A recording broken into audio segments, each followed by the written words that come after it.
Top. Donc, on a mis en évidence un point essentiel concernant Baruch Hashem, Derech Hashem, la dernière fois, sur le fait qu'en fait, proclamer l'unité d'Akadosh Baruch Hu, énoncer la Kriyat Shema, c'est ce que nous devons avoir en tête, n'est pas qu'une simple, j'ai envie de dire, n'est pas qu'une simple déclaration de foi. C'est bien plus que ça.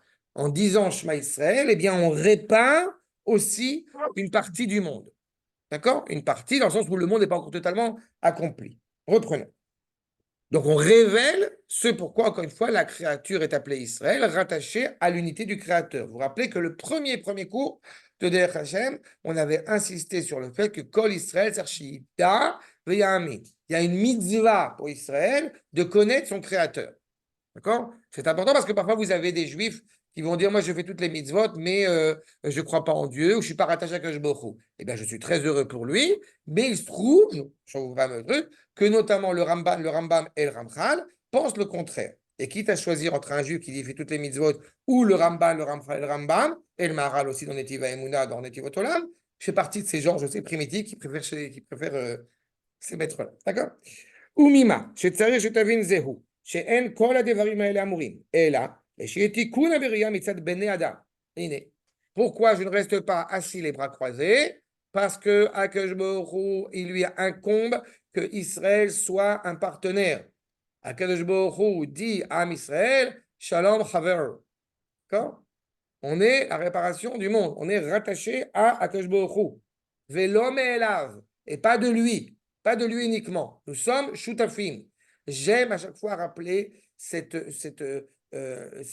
expression que quand Akadosh Baruch Hu, eh bien, karat brit avec Abraham, karat koret, c'est tranché. D'accord? Donc, Akadosh Baruch Hu dit à Abraham Avinu, désormais, n'oublie pas, on est 50-50 dans l'affaire. Et après, il dit, tu es toujours avec moi, va ouvrir la porte. Dans les tontons flagueurs. Aval, le fait est, c'est que Akash Borou et Am Israël, ils sont ensemble. D'accord? Et après, il y a l'Ino Fortura qui dit, Avi Posre Tuyo. D'accord? Alors ça, qui, Ulam, Anaga, Gvar Mesuderet. Akash Borou, il a mis le monde déjà en place. Vous vous rappelez que quand Kadosh Baruch Hu, il a forgé le monde, il a créé le monde, eh bien, le monde était en situation d'interrogation. V'aretz haïta tohu vavo. Il y a une interrogation, tohu, la chaîne tehiya, que Kadosh Baruch Hu est au sein de cette interrogation. Mais cette interrogation, elle ne s'arrête pas au moment où Adam Arishon arrive. Simplement, elle est déjà un peu plus estompée, plus diffuse, pour que l'homme puisse avoir sa place. Et à l'homme de poursuivre la quête de mettre en place, encore une fois, d'accomplir, de réparer totalement le monde.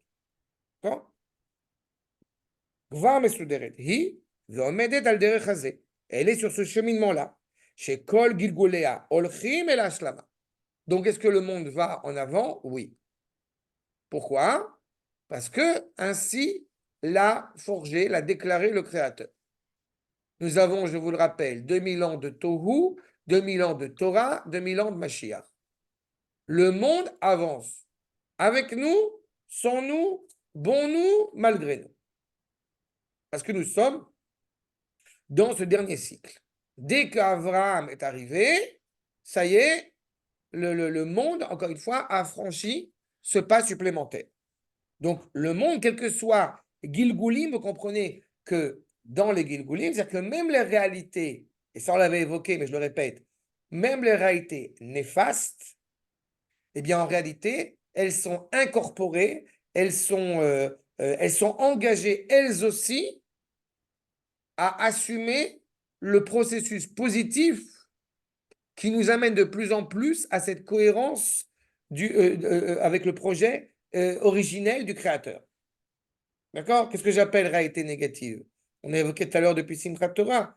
Vous savez pertinemment que depuis Simchat Torah, le peuple juif est à un autre stade dans sa conscience. Le monde entier est à un autre stade. Entre parenthèses,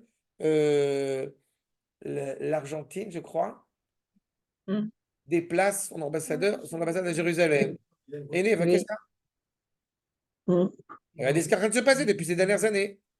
Depuis ces dernières années, vous avez de plus en plus, dès que le Premier ministre peu importe ce que certains voudront lui reprocher, mais je l'ai toujours dit et je ne le répéterai jamais assez, dès que le Premier ministre a dit Jérusalem, capitale éternelle de l'État d'Israël, que tout le monde s'attendait à la Troisième Guerre mondiale, ni guerre mondiale, ni pâtir, ni rien du tout. Le monde entier déplace son ambassade à Jérusalem. Ça, non, mais ça avance, ça avance. Et ça va être de plus en plus nous serons convaincus de la véracité du propos. Véracité, Encore une fois, la vérité. le monde se complète. Il n'y en a pas deux vérités. Veze maché Adon Barucho, Mesave, Betuvo, Vekocho. Akadosh Baruch agit en ce sens. L'exemple de la sortie d'Égypte est on ne peut plus cuisant. On était, encore une fois, dans une situation catastrophique à la sortie d'Égypte.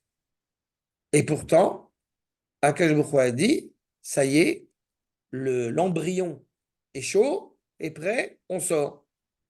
Mais comment on va sortir? C'est l'empire égyptien super puissant, méga, giga puissant. Tu vas pas être le monde entier contre toi. Akadosh Baruch Hu, il a décidé, on sort. Donc, on sort. D'accord? Et là, Shaita Gzera Chokhmato, Sheye Zenesa, Al Yedei Bnei Adam. C'est pourquoi est-ce que ça se passe comme ça? Pourquoi est-ce qu'en réalité, eh bien, la Géoula, ne serait-ce que la Géoula, et même à l'échelle mondiale, à l'échelle cosmique, pourquoi elle ne se passe pas de manière instantanée? Réponse, première réponse, parce que Dieu s'en fout de nous, il a quitté les lieux. Il est parti en vacances.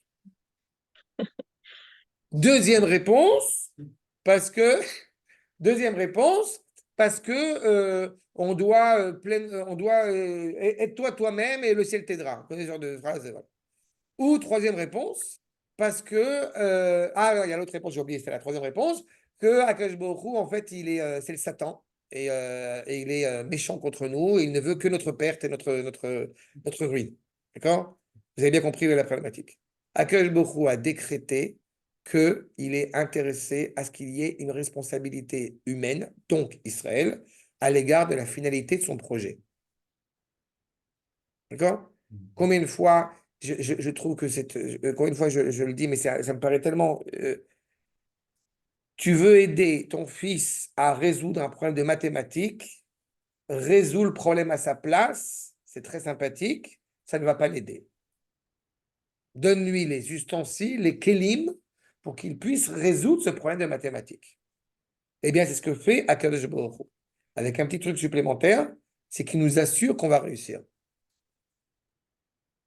C'est pas évident. Mais c'est ce qu'il nous dit. Gazra chokhmato, gzera chokhmato, sheyezenesa al yedei bnei adam, she'az ishtalmu bnei adam, she'asu hadavar hazeh. Tous ceux qui vont s'engager sur la voie, je veux dire, de la guérison, n'est-ce pas? Eh bien, ils vont s'accomplir et accomplir le monde avec eux.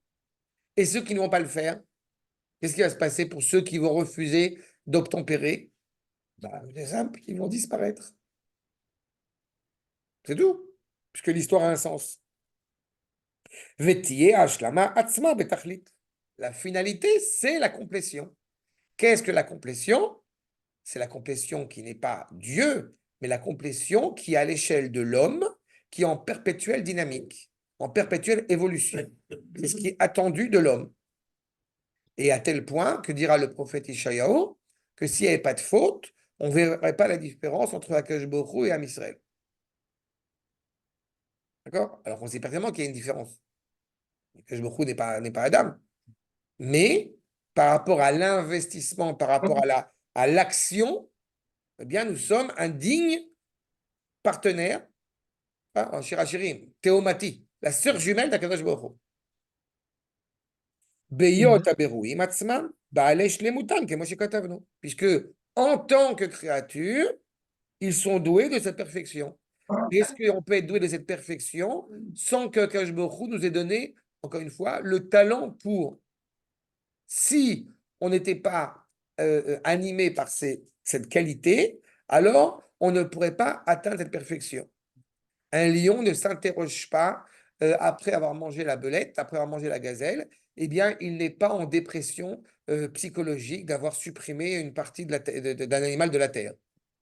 Non? la seule créature au monde qui se prend la tête, c'est nous, l'être humain en tant que tel. Parce que c'est la nature profonde, encore une fois, de l'homme d'être animé par la morale. Et c'est une bonne chose, parce que c'est ce qui lui permet d'avancer. Venimsa, chez École Ikaram, chez la Devarim, Elo. C'est l'essentiel. Chez Ma, chez Sider Adon Baruchu, Ve'echin liot mashlim et briato. Baruchu a mis en place, comme je l'ai dit, c'est un projet. Yushlam, ve'itze la foi, il y a des Bnei Adam. Ce projet qu'a annoncé Akadosh Baruch Hu.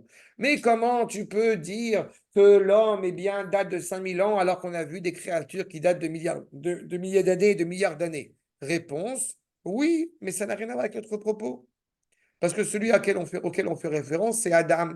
Adam qui est doué d'un dialogue avec le Créateur. Tous les mondes qui ont précédé Bereshit, et il y en a eu énormément, n'ont pas réussi à mettre en place de manière indépendante la volonté, le projet divin qui nous est octroyé. Comment cela, ils n'ont pas réussi? C'est Akash Baruch qui a forgé ce projet. Oui, mais la problématique, elle demeure. Si Akash Baruch façonne une créature indépendante, avec la volonté qu'elle soit rattachée à Kadosh Baruch Hu, qu'elle lui permette de résider, il ne faut pas qu'Akadosh Baruch Hu s'inscrive dans cette création. Donc, si Akadosh Baruch Hu s'inscrit dans cette création, on a des anges tutélaires, on a des robots, mais on n'a pas un être humain. Alors qu'avec depuis Bereshit, et la pensée d'Israël, n'est-ce pas, qui avait précédé la création elle-même, eh bien, on a l'assurance que ce projet arrivera à ses fins. D'accord? C'est clair sur ce point? Qu'est-ce qui n'est pas clair? Tu es d'accord avec moi qu'il y a eu énormément de monde avant Bereshit? Parfait. Ces mondes n'ont pas réussi. Il y a des strates qui montrent bien qu'ils ont été détruits l'un après l'autre, donc ils n'ont pas réussi. Il faut que ce monde réussisse. Comment avons-nous la garantie que ce monde va réussir à atteindre sa finalité? A priori, on n'a pas de garantie. Sauf si Akash Baruch Hu nous a assuré que ça va marcher. Et comment est-ce qu'il a assuré que ça va marcher? Parce qu'il a pensé, évidemment, en amont, à la création qu'il va façonner. Ce qui implique aussi une tension perpétuelle. Mais cette création et cette créature qu'il va façonner, elle s'énonce grâce à Abraham, Yitzhak et Yaakov qui ont mis en place la nation. C'est clair? D'accord? C'est ce qu'il te dit. Mashlim et briato, yushlam veitse la poal. Allez des bnei Adam, les sheishtalmu hem beshlemut araoui lahem. Chacun va se compléter, va s'accomplir en fonction de ce qu'il est en mesure d'accomplir. Tu ne peux pas demander à un lion de devenir un chat ou de devenir un être humain. Tu ne peux pas devenir un orang-outan. On peut être ému par un orang-outan, mais tu ne vas pas demander à un orang-outan de devenir, je ne sais pas, voilà, un être humain. D'accord? C'est clair sur ce point? Donc, c'est ce qu'il faut comprendre. Nous sommes animés par une volonté de perfectibilité à l'échelle divine. C'est clair? On peut faire encore la Piscadalette, le chapitre 4, le paragraphe 4, ça vous embête pas? Il nous reste juste à ce chapitre-là. C'est très court. Au moins pour finir là-dessus. Donc, Dalet. Non, juste le paragraphe Dalet. D'accord? Juste pour terminer là-dessus. Iné. Donc, Varbiarnu Bechelek Arishon. Chez Ashlemut Amiti, la vraie perfection. Et je vous répète, comme j'aime à le rappeler, qu'il n'y a pas de faute de frappe. Si le Ramchal parle de Shlemut Amiti et pas de Shlemut Amitit, c'est parce qu'il l'indique au masculin. Pourquoi au masculin? Parce que le masculin est considéré traditionnellement comme étant une réalité qui donne, qui est active, face à la réalité féminine, qui est une réalité qui reçoit. La shlemut amiti, c'est qu'est-ce que tu fais pour y contribuer. C'est pas? Chez la beria, ou emshech la, mi shlemuto itbarach. Akash Baruch Hu, il agit en permanence. Il est constamment, encore une fois, animé à cette volonté d'ajouter du bien sur terre. Ce qui doit animer l'homme, c'est, encore une fois, de prodiguer du bien constamment, encore une fois, sur l'amélioration de toute la création. Qui ou les vado, seul Akadosh Baruch Hu est parfait, et exceptionnellement parfait. Veoula, Gamze mitoldot a mitzvah azot. C'est aussi les engendrements des mitzvot qui vont lui être donnés. On se rappelle que quand on fait une mitzvah, eh bien, l'objectif est double. À la fois d'accomplir l'ordre divin, c'est déjà accepter cette soumission, et à la fois de vouloir s'unir avec le Créateur. Tzavta. D'accord? J'avais déjà évoqué quand on dit, quand un enfant a la mitzvah d'appeler son père papa, ce n'est pas qu'une convenance sociologique. Le fait d'appeler son père papa, eh bien, ça permet de garder automatiquement un certain respect à l'égard de celui que j'appelle papa, par nature. Tu sais pas? Chez Beadino, Beadinu, al Yehudo, Beyotenu, Tolim et à Kolbo, puisque, encore une fois, dans la mesure où nous sommes profondément rattachés à lui, nous sommes dépendants de lui, tout dépend de lui. L'homme ne pourrait pas, justement, oublier, et on remercie Akadosh Baruch Hu pour ça, ça fait partie des choses sur lesquelles je remercie Akadosh Baruch Hu pour ça, il ne peut pas ignorer qu'il a faim. Et à un moment donné, son ventre lui rappelle qu'il faut manger. Que Dieu préserve si nous étions dans une réalité où nous n'avions pas ce rappel du ventre. Ça serait très dangereux. Étant tellement rattaché à Kadosh Baruch Hu, on en oublie qu'on a faim. C'est un problème. Mais d'un autre côté, le fait que tu ailles manger et que tu saches que c'est grâce à Kadosh Baruch Hu que tu vas pouvoir combler cette faim, ça nous permet constamment de comprendre à quel point ce lien avec lui est indubitable, est indéfectible.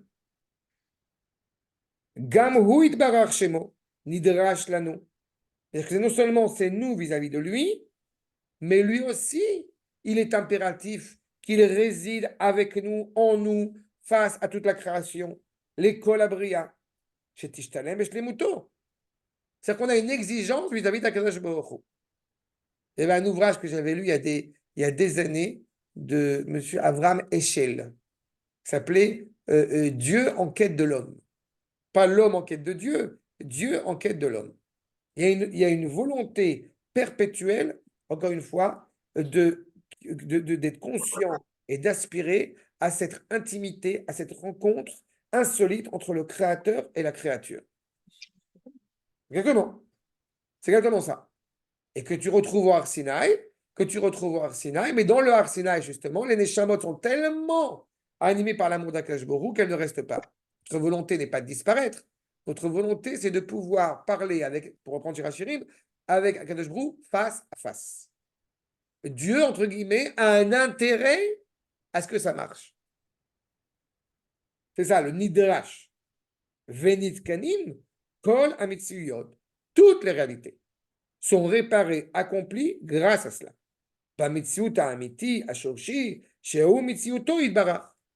Qui est encore une fois rattaché au Créateur par essence. J'ajouterai que à partir du moment où cette présence d'Akadosh Baruch Hu, par la reconnaissance de la lecture du schéma qui donc répare le monde, est déjà en voie de réparer le monde, vous comprenez que Dieu se fait plus proche de l'homme, l'homme se fait plus proche de Dieu. Pourquoi à l'époque de David et de Shlomo, eh bien, la situation en Israël était aussi extraordinaire à l'échelle du monde? Parce que il y avait le Beth Amikdash. Parce que le monde vient apprendre d'Israël, il vient reconnaître là où se trouve le cœur, un cœur battant, un cœur vivant, un cœur solide, un cœur en bonne santé. C'est justement à l'époque de David où il a fait déjà le travail comme il fallait, puis Shlomo où il y a cette sérénité. C'est à ce moment-là. Le monde entier a envie de se marier avec Shlomo à ce moment-là. Justement parce qu'il y a cette cohérence. Mais ce n'était pas encore le bon moment. Et nous avons le privilège, à notre génération, que ça l'est. La preuve, c'est qu'on est là. Vous voyez à quel point le schéma Israël, encore une fois, est inscrit dans cette réparation du monde, dans cet accomplissement du monde. D'accord? Top. Nous poursuivrons Bezrat Hashem, le paragraphe 5, pardon, la semaine prochaine. Ça sera Hey. Rabbin. Shalom Kol Tuv. Merci beaucoup. Avec plaisir. Bonsoir. Chodesh Tov. Chodesh Mevorach, Bezrat Hashem.